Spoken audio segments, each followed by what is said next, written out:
BA अंतिम वर्ष के समस्त छात्रों का अभिनंदन व स्वागत।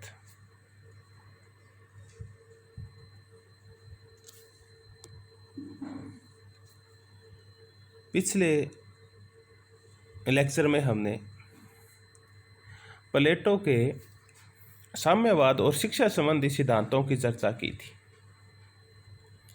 आज हम प्लेटो की जो सबसे महत्वपूर्ण पुस्तक है, जिसने प्लेटो को एक विशिष्ट नाम दिया, एक विशिष्ट पहचान दी, रिपब्लिकन, उस पुस्तक में जो आदर्श राज्य का वर्णन है, आदर्श राज्य के जो सिद्धांत हैं, आदर्श राज्य के नींव में कौन से सिद्धांत होंगे, उनकी हम आज चर्चा करेंगे। तो आपका एक बार पुनः स्वागत इस YouTube वीडियो में। प्लेटो की जो पुस्तक है रिपब्लिकन, उसका जो मुख्य उद्देश्य था वो था एक आइडियल स्टेट का निर्माण करना, आदर्श राज्य का निर्माण करना। क्योंकि प्लेटो ने अपने समकालीन समय में ये देखा कि जो अधिकांश राज्य है और राज्य का जो सत्ताधारी वर्ग है वो भ्रष्ट है, निरंकुश है, अयोग्य है। इसीलिए प्लेटो तत्कालीन यूनानी नगर राज्यों को सुअरों की नगरी बोलता है, पिग्स स्टेट्स बोलता है। और वो चाहता है कि ज्ञान के द्वारा, शिक्षा के द्वारा, सद्गुणों के द्वारा एक ऐसे आदर्श शासक, एक आदर्श शासक वर्ग का निर्माण और एक आदर्श राज्य का निर्माण किया जाए, जहाँ सुख हो, समृद्धि हो, ज्ञान हो, सद्गुण हो, त्याग हो। तो प्लेटो की जो पुस्तक रिपब्लिकन है वो मूलतः एक आदर्श राज्य के निर्माण के लिए ही लिखी गई है। तो इस क्लास में हम उस आदर्श राज्य के मौलिक सिद्धांत क्या होंगे, इनकी हम चर्चा करेंगे। आदर्श राज्य का जो प्रथम मौलिक सिद्धांत होगा वो होगा न्याय।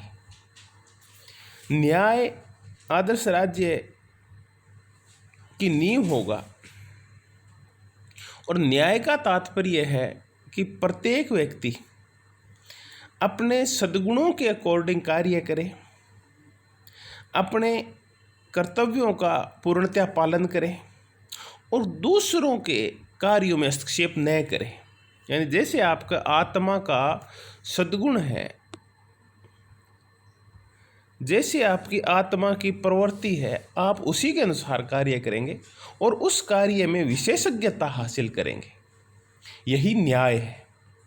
और यहाँ तक कि रिपब्लिकन का जो सब टाइटल है वो कंसर्निंग जस्टिस है, यानी ये न्याय के ऊपर ही लिखी गई पुस्तक है। तो ये न्याय है जिसमें प्रत्येक व्यक्ति अपने कार्य को सुचारू रूप से करेगा, अपने कर्तव्यों का पूर्णतः निर्वहन करेगा। यही न्याय है। दूसरा जो सिद्धांत है वो है कि प्लेटो का जो राज्य है वो ऑर्गेनिक स्टेट है, सावयवी राज्य है। प्लेटो रिपब्लिकन में लिखते हैं कि राज्य व्यक्ति का ही विराट रूप है। अब हम ऑर्गेनिक की सावयव या जैविक राज्य क्या होता है इसकी चर्चा करते हैं। एक हमारा शरीर होता है, दूसरे उसके अंग होते हैं। और हमारे जो शरीर के अंग हैं, हाथ है, नाक है, कान है, मुंह है, ये सब शरीर के ऊपर निर्भर करते हैं। इसी प्रकार राज्य होता है। राज्य एक शरीर की तरह है और उसमें रहने वाले जो मानव है या नागरिक हैं या जो व्यक्ति हैं या जो लोग हैं वो उसके अंग होते हैं। नहीं, राज्य का खुद का स्वतंत्र अस्तित्व होता है, लेकिन उसमें रहने वाले नागरिक हैं वो उसके ऊपर पूर्णतया निर्भर होते हैं। तो इसीलिए राज्य को प्लेटो है वो व्यक्ति का विराट रूप बताता है। तीसरा जो सिद्धांत है आदर्श राज्य का वो है कार्य विभाजन का सिद्धांत। या श्रम विभाजन का सिद्धांत। इसका तात्पर्य ये है कि समाज में जो वर्ग होंगे, 3 वर्ग होंगे, और तीनों वर्ग अपने अपना कार्य करेंगे। जो दार्शनिक वर्ग होगा वो शासन का कार्य देखेगा, जो सैन्य वर्ग होगा वो सुरक्षा का कार्य देखेगा, और जो उत्पादक वर्ग होगा वो उत्पादन यानी कृषि, व्यापार और पशुपालन जैसे अन्य कार्य देखेगा। और प्रत्येक जो वर्ग है वो अपना अपना ही कार्य देखेगा, दूसरे के कार्यों में हस्तक्षेप नहीं करेगा। यानी जो सैन्य तत्व है या जो सैनिक होंगे वो उत्पादक का कार्य नहीं करेंगे, उत्पादक है वो दार्शनिक शासक का कार्य नहीं करेंगे। इस हिसाब से एक आदर्श राज्य में श्रम का विभाजन होता है, कार्य का विभाजन होता है। भारतीय समाज में भी, जो पुरानी समाज था भारत का, उसमें भी श्रम का विभाजन किया गया था। ब्राह्मण को शिक्षा का कार्य सौंपा गया था, क्षत्रिय को शासन और सुरक्षा का कार्य सौंपा गया था, वैश्य को व्यापार और कृषि का कार्य सौंपा गया था, और शूद्रों को इन सब वर्गों की सेवा का कार्य सौंपा गया था। और ये कार्य विभाजन उनकी मूल प्रवृत्तियों के अकॉर्डिंग था, उनके कर्मों के अनुसार था। हालांकि बाद में व्यवस्था बिगड़ी और इसका रूप है वो जन्म कर दिया गया। खैर, हम चर्चा कर रहे थे कि प्लेटो के आदर्श राज्य में 3 वर्ग होंगे, उन तीनों वर्गों में कार्य का विभाजन होगा। और चर्चा करते हैं। प्लेटो के आदर्श राज्य में सार्वजनिक शिक्षा होगी। सार्वजनिक शिक्षा का तात्पर्य है शिक्षा की व्यवस्था राज्य के द्वारा की जाएगी, यानी सरकार के द्वारा सभी लोगों के लिए शिक्षा की व्यवस्था की जाएगी। हालांकि प्लेटो की जो रिपब्लिकन है वो उत्पादक वर्ग, जो कि सबसे बड़ा वर्ग होता है, जिसकी संख्या सबसे ज़्यादा होती है, उसकी शिक्षा के बारे में चुप है। लेकिन दार्शनिक वर्ग और सैन्य वर्ग के लिए व्यापक शिक्षा योजना है, और ये शिक्षा की व्यवस्था है ये राज्य के द्वारा की जाएगी, क्योंकि शिक्षा के द्वारा ही हम अपने गुणों का परिमार्जन कर सकते हैं, नए गुणों का विकास कर सकते हैं। इसलिए प्लेटो की जो रिपब्लिकन है वो आदर्श राज्य में शिक्षा को बड़ा महत्व देती है।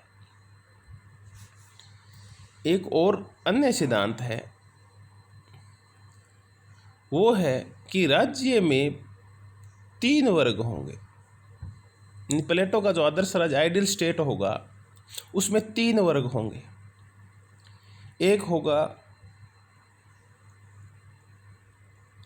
उत्पादक वर्ग, एक होगा सैनिक वर्ग, और एक होगा दार्शनिक शासक वर्ग। और ये तीनों वर्ग हैं, ये आत्मा के 3 तत्वों के अनुसार बनेंगे, क्योंकि प्लेटो कहता है कि आत्मा में 3 तत्व होते हैं। एक होती है वासना, एक होता है उत्साह यानी साहस, और एक होता है विवेक यानी बुद्धि। जिन लोगों में वासना होती है, जिन लोगों में इच्छाएं होती है,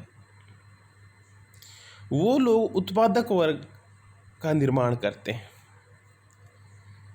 जिन व्यक्तियों के हृदय में साहस और उत्साह होता है वो सैन्य वर्ग का निर्माण करते हैं, और जिनमें विवेक और बुद्धि होती है वो दार्शनिक शासक का वर्ग का निर्माण करते हैं।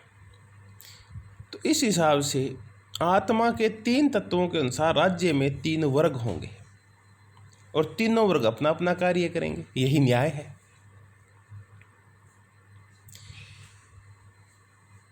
एक और विशेषता है, एक और सिद्धांत है, वो है दार्शनिक राजा का शासन।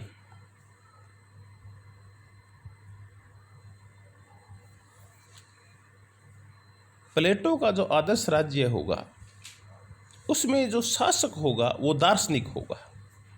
दार्शनिक का तात्पर्य है कि वो पढ़ा लिखा, ज्ञानवान और पूर्णतः सद्गुणी व्यक्ति होगा, क्योंकि प्लेटो का मानना है कि जब तक दार्शनिक राजा नहीं हो जाए या राजा दार्शनिक नहीं हो जाए, देखिए दोबारा सुनते हैं, या तो दार्शनिकों को राजा बना दिया जाए या राजाओं को दार्शनिक बना दिया जाए। जब तक ये कार्य नहीं होगा तब तक किसी भी आदर्श और अच्छे राज्य का निर्माण नहीं हो सकता। तो प्लेटो दार्शनिक राजा, एक पढ़े लिखे ज्ञानवान और सद्गुणी और त्यागमयी राजा को ही दार्शनिक राजा कहता है। तो आदर्श राज्य एक दार्शनिक राजा के द्वारा संचालित होगा। और क्या होगा प्लेटो के आइडियल स्टेट में?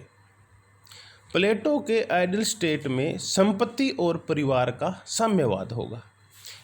ये हम पहले के 2 वीडियो में भी देख चुके हैं कि यहाँ संपत्ति होगी वो साझा होगी, और परिवार है, चाहे पत्नियाँ हो चाहे बच्चे हों, वो भी साझा होंगे। लेकिन संपत्ति और परिवार का जो ये साम्यवाद है वो उत्पादक वर्ग पर लागू नहीं होगा, बल्कि 2 और वर्ग हैं जो राज्य में, जिनको हम शासक वर्ग और सैन्य वर्ग कहते हैं।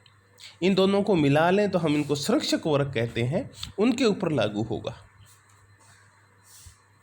क्योंकि प्लेटो का मानना है कि परिवार का स्नेह और संपत्ति का जो स्नेह है वो किसी भी व्यक्ति के अंतर्मन में दुर्भावनाएं और भ्रष्टाचार पैदा करता है।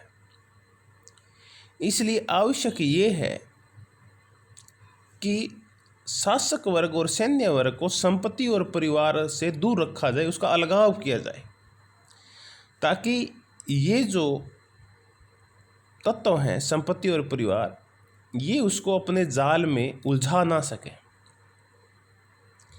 तो आदर्श राज्य में संपत्ति और परिवार का साम्यवाद होगा। एक और बड़ी विशेषता, जो एक बड़ा क्रांतिकारी एक कदम था प्लेटो का, वो था लैंगिक समानता, जेंडर इक्वलिटी। बड़ा एडवांस विचार था उस समय को देखते हुए। भारतीय समाज तो आज भी लैंगिक समानता के मामले में अत्यंत पिछड़ा हुआ है। तो हमें एक आदर्श का निर्माण करता है हमारे लिए प्लेटो, वो है जेंडर इक्वलिटी, यानी महिला और पुरुष में कोई भेदभाव नहीं होगा। महिलाएं पुरुषों की तरह दार्शनिक शासक भी बनेगी, महिलाएं पुरुषों की तरह सैन्य कार्यों का भी संचालन करेगी, वो सेनापति भी बनेगी, युद्ध भी करेगी, और वो राज दरबार में भी बैठेगी और राजा भी बनेगी। यानी महिला और पुरुष में इन दोनों की मानसिक और शारीरिक क्षमताओं में प्लेटो कोई भेद नहीं मानता। प्लेटो ने जगह जगह लिखा भी है, कई जगह उसने एनालॉजी का प्रयोग किया है, समानताओं का और ऐसे उदाहरणों का प्रयोग किया है। जैसे प्लेटो कहता है कि एक जंगल में शिकार करना हो तो क्या अकेला शेर शिकार करता है? नहीं, शेरनियाँ भी बराबर की भूमिका निभाती है। तो जब पशुओं पे ये नियम लागू होता है कि वहाँ कोई लैंगिक भेद नहीं है, वहाँ स्त्रीलिंग और पुल्लिंग दोनों बराबर है, तो मानव समाज में भी दोनों को बराबर होना चाहिए।